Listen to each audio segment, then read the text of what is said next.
সকলকে জানাই good morning. ভাবছো হয়তো আমি হাওয়া পাওয়া হয়ে গেছি, ওরকম কিছুই নয়। ভীষণভাবে কাজের মধ্যে ব্যস্ত আছি, তাই জন্য লাইভ বা ব্লগ কিছুই দেওয়া হচ্ছে না। কারণ তোমরা প্রত্যেকেই জানো আমার কালী পুজোর একটা প্রেশার মারাত্মক আমার উপর থাকে, তো সেটারই পুরো কনসেন্ট্রেট সেখানেই রয়েছে। তাও রোজ তোমাদেরকে ছোটো ছোটো করে রিলস আমি দিচ্ছি, এমন না যে কিছু দিচ্ছি না, আপডেট কিছু কিছু দিচ্ছি। তো চলো, এখন এসে আমার গোলুর জন্য আমি একটা জামা অর্ডার করেছিলাম। অ্যাকচুয়ালি দুর্গা পুজোতে ওকে পরানো হয়নি জামা, বা আমি অর্ডারও করতে পারিনি, সবচেয়ে বড় কথা। এত খরচার মধ্যে থেকে না আর হয়ে ওঠেনি, আর যখন অর্ডার করবো হয়েছিলাম তখন পুজো চলে যাচ্ছে, তারপরে দিচ্ছে, যার জন্য নেওয়া হয়নি। তো এখন এসে গোলুর জামাটা তোমাদের সাথে আমি এবার শেয়ার করবো, ওর জামাটা কেমন এসে চলে দেখাই। তো এই দেখো, শান প্যাকিং খুলবে বলেছে। বের কর জামাটা বার কর। ও মা, কি সুন্দর! খোল খোল খোল,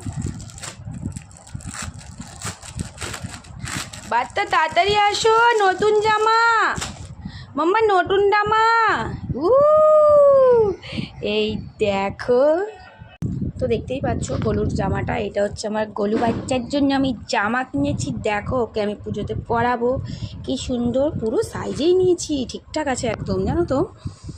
ভালো হয়েছে বলো তোমরা তাড়াতাড়ি, তোমাদের গোলুর জামাটা কেমন হয়েছে? পুরো মানে পিওর গেঞ্জি কাপড়ের ওপর, জানো, কোনো সিনথেটিক নয়। তো এই ছিল, টুকটুক টুকটুক করে আবার দু একটা পার্সেল অর্ডার করেছি, আসছে। তোমাদেরকে দেখাবো। ওখানে শানের জন্য একটা পাঞ্জাবি অর্ডার করা রয়েছে, আসবে। আমি একটা শাড়ি অর্ডার করেছি, জানি না আসবে কি না। এর আগের বারও অর্ডার করলাম, ওটা ক্যান্সেল হয়ে গেল, মানে বলছে 20 তারিখের পরে দেবো। 20 তারিখের পরে দিয়ে আমি কী করবো?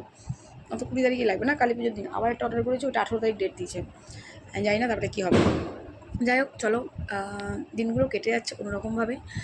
সেভাবে আপডেট দিতে পারছি না তোমাদেরকে, কিন্তু দেখো রোজই একটু একটু করে শর্টস হোক, যাই হোক, আগের শর্টস হলেও তোমাদেরকে দিয়ে যাচ্ছি। মরে যাইনি, এইটুকু মাথায় রেখো, বেঁচে আছি। লাইভে আসা তখন সম্ভবই হবে না, ইম্পসিবল ব্যাপার।